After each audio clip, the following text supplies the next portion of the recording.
ilaha illallah Muhammadun Rasulullah. Assalamualaikum warahmatullahi wabarakatuh. Bismillah, alhamdulillah wa syukurillah, wala khawla wala quwata illa billah, amma ba'du.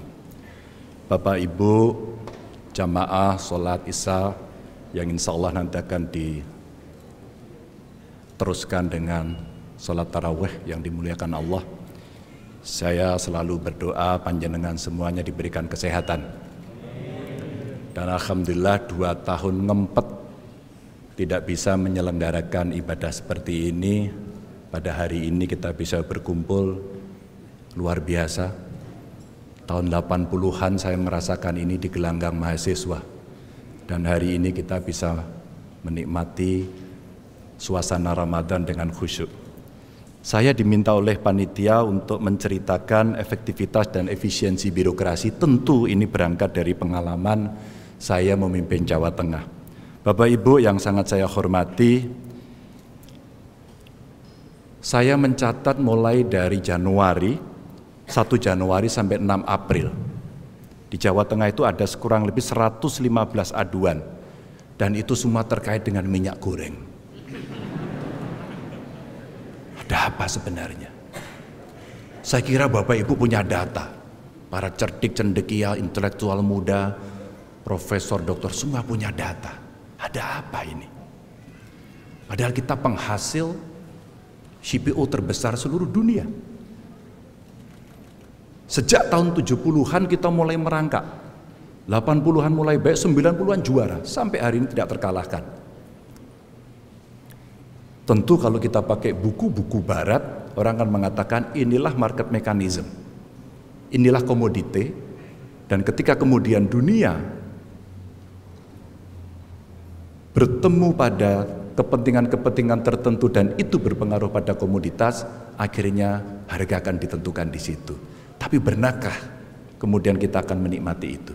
Kenapa saya mulai cerita dari ini? Seluruh caci maki, seluruh protes pasti akan datang kepada pemerintah, antara lain kepada saya. Jadi kalau tiap hari mendapatkan bully, itu sudah biasa. Problemnya adalah bagaimana kita menyelesaikan ini. Birokrasi kira-kira bisa merespon dengan cepat, dengan efektif, dengan efisien? Oh, belum tentu. Apalagi kalau mereka tidak punya kewenangan untuk bisa memutuskan itu. Ini baru cerita minyak goreng. Belum di tengah hujan ada longsor, ada banjir, ada jalan rusak, dan kemudian Pak Ganjar delene mundak. Dele. Belum lagi kemarin yang 2 tahun kawan-kawan mahasiswa sudahlah sekolahnya di rumah saja. Lumayan, malah bisa mager. Apa yang kemudian kita bisa sampaikan kepada Bapak Ibu? Respon birokrasi ini kemudian muncul dengan berbagai reaksi masing-masing. Layanan yang buruk, rumah sakit jelei, sekolahan nyebelin, SPP-nya mundak terus, gitu kira. Itu akan mendapatkan respon luar biasa. Atau barangkali beberapa pekerjaan yang kemudian tidak selalu sesuai dengan apa yang terjadi di masyarakat. Ada yang bawa spanduk mungkin menuliskan, diangkat buat saya tidak apa-apa, karena itu bagian dari exercise politik. Diangkat aja mas, nggak apa-apa. Ya, ini bagian dari salat tarawih yang selalu menarik di UGM. Inilah demokrasi. Dan saya sangat senang dengan kekritisan kawan-kawan dan inilah diskusi yang selalu dibuka untuk mendewasakan kita semuanya. Dari apa yang tertarik dari proses-proses yang ada di situ Bapak Ibu, maka birokrasi kemudian dipotret sebagai sesuatu institusi yang tidak pernah bisa memberikan pelayanan terbaik, pelayanan prima. Services excellent. Tidak. Maka apa yang terjadi? Saya coba survei awal-awal jadi gubernur. Apa yang kemudian membuat masyarakat merasakan nyaman? Ternyata hanya 3 Bapak Ibu. Layanan yang mudah, layanan yang murah, layanan yang cepat. Itu aja. Kalau kami bisa diberikan kemudahan, kenapa kami diberikan kesulitan? Kalau kemudahan itu bisa diberikan kepada kami, mbok iyao, SOP-nya semua dirubah. Maka kacamata birokrasi hari itu mesti berubah pikiran.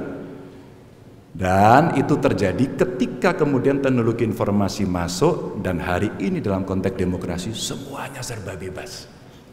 Bener apa ora penting. Yang penting sekarang suara dulu. Dan seluruh jejaring itu digunakan untuk mereka bisa menyampaikan aspirasinya. Itulah yang terjadi. Saya belajar betul dari pengalaman salah satu rumah sakit yang ada di Jawa Tengah, tepatnya Rumah Sakit Margono yang ada di Purwokerto. Pak Ganjar, saya mau lapor, Pak. Saya mau minta selimut untuk ibu saya yang lagi sakit, kenapa ditolak? Hanya karena sedang terjadi pergantian atau shift petugas. Di video dan dikirimkan. Ini dunianya.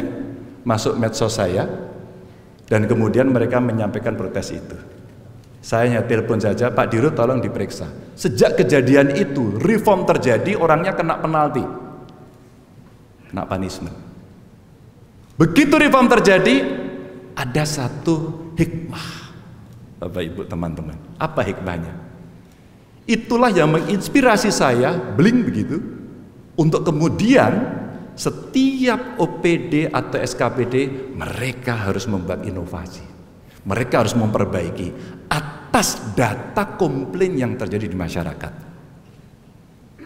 Ini birokrasinya. Lalu ketika kemudian terjadi, apa yang mesti kita lakukan? Ternyata Bapak Ibu, faktornya cukup banyak. Saya mencatat ada beberapa faktor yang kemudian mesti kita perbaiki. Birokrasinya belin, lama, korup, pungli, sulit, dan seterusnya itu menjadi komplain yang selalu muncul.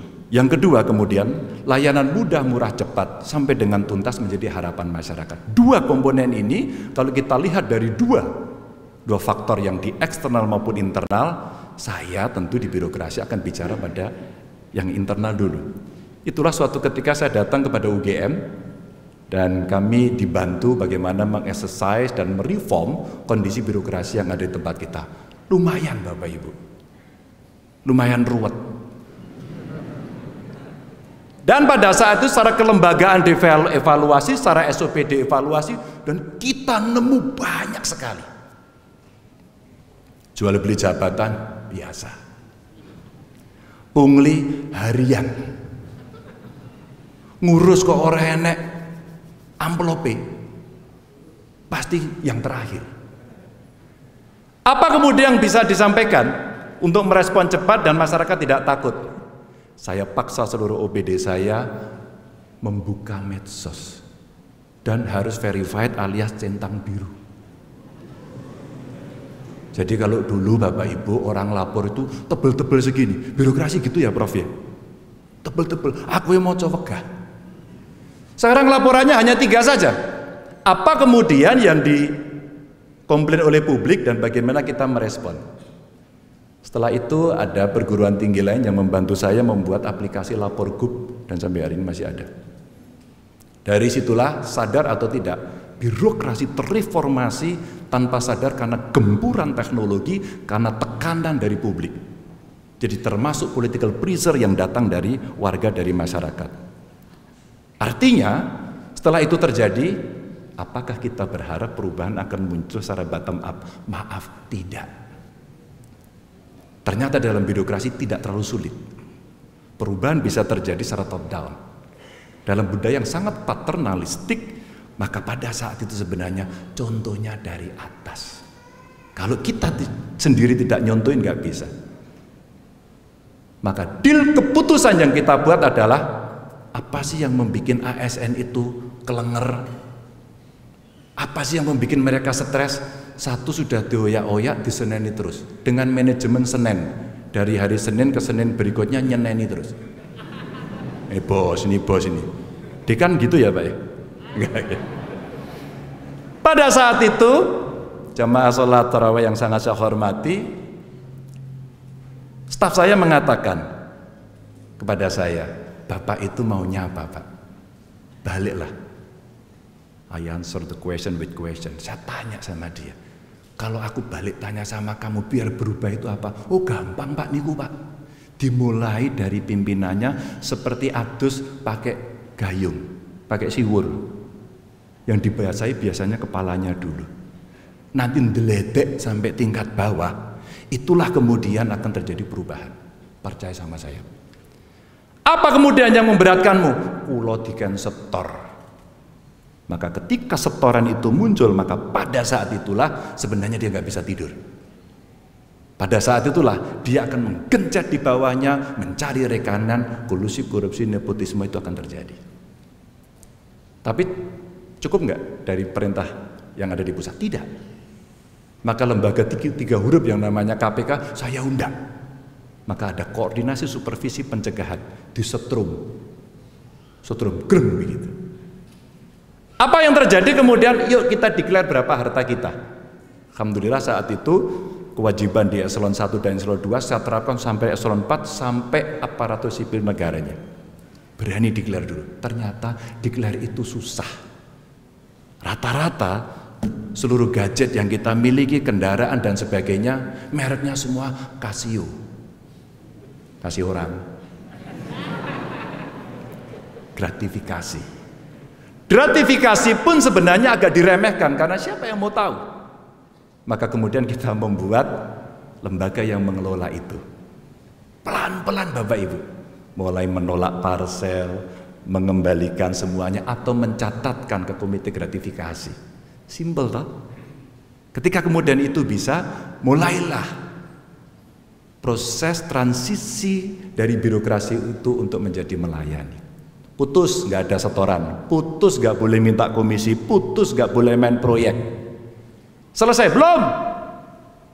Pendapatan yang hilang membuat mereka stres dan loyo nggak mau nyambut gawe. Bisa bicara belak-belakan. Maka pada saat itu saya ambillah bagaimana resources management system yang ada di sana. Ya keuangannya, ya sumber dayanya. Kita buatkan secara elektronik, baru kita tahu bahwa apa yang menjadi nomenklatur itu setelah kita bersihkan bisa tumpuk undung, bahkan 2000 lebih nomenklatur sama.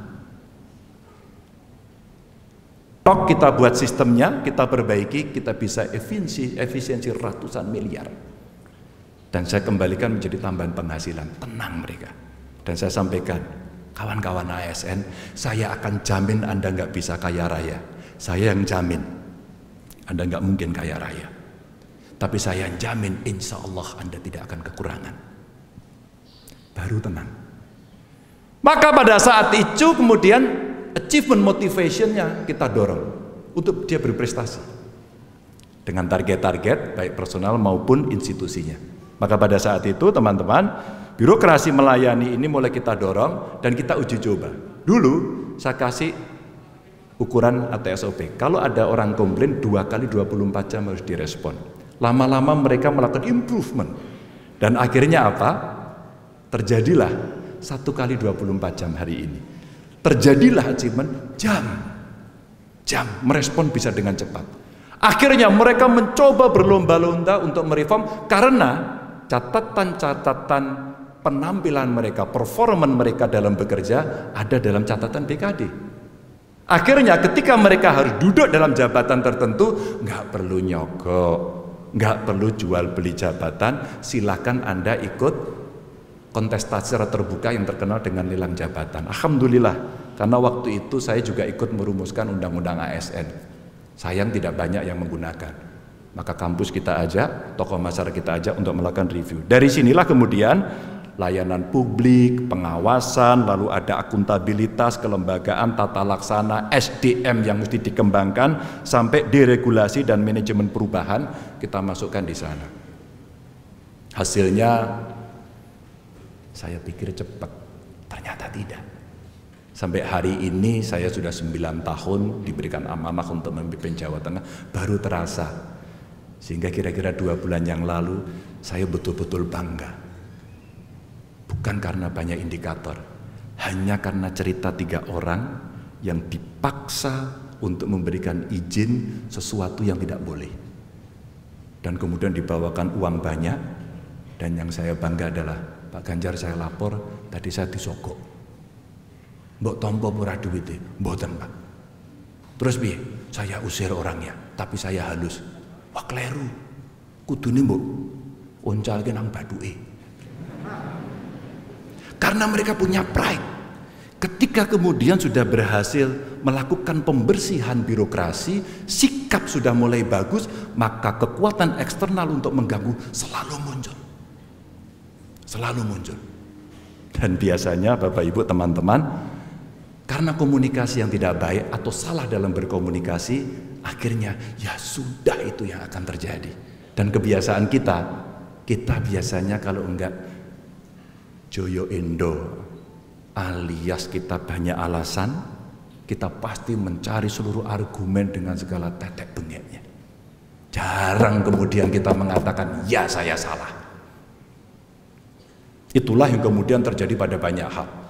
Itulah exercise saya cukup banyak, mulai dari jadi gubernur baru, menyelesaikan soal semen Rembang, demonya sampai ke UGM, PLTU Batang, jalan tol, dan terakhir Wadas.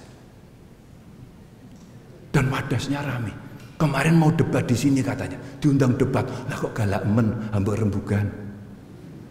Saya mendisklose semua informasi. Dan yang menarik Bapak Ibu, ini bukan pekerjaannya Pemprov, ini pekerjaannya PUPR yang membebaskan BPN, yang mengamankan polisi, yang mengerjakan di lapangan BPWS. Sebenarnya saya tidak terlalu punya otoritas tinggi. Tapi ketika terjadi sesuatu dan tidak ada pemimpin yang berani angkat tangan, saya bertanggung jawab, maka saya bilang, saya bertanggung jawab. Dan saya harus datang untuk berdialog dengan mereka. Teman-teman, pada saat itulah kemudian kita ajak, siapa? Oh, Komnas HAM saya ajak. Bahkan, bro, sampean aja bro yang menjembatani. Karena mereka melihat wajah saya itu pasti, ini menindas, ini tidak kompromi, ini ngawur, begitu. Padahal ketika sebuah sistem ingin kita jelaskan dengan baik, ruangnya tidak ada. Bapak Ibu, birokrasi kemudian saya ajak, Anda, kita keliru dan kita salah, maka kita harus tanggung jawab. Mari kita jelaskan semua, didisklose seluruh informasi secara terbuka. Maka integrasi sistem itulah yang kemudian mulai kita bereskan. Termasuk ketika pandemi berjalan. Satu data Indonesia tidak terlalu lengkap.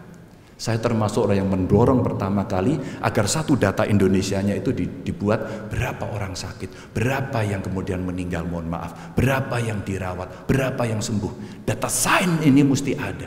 Kalau kemudian hari, ketika kemudian terjadi seperti flu Spanyol pada era itu, kita tidak kedabikan.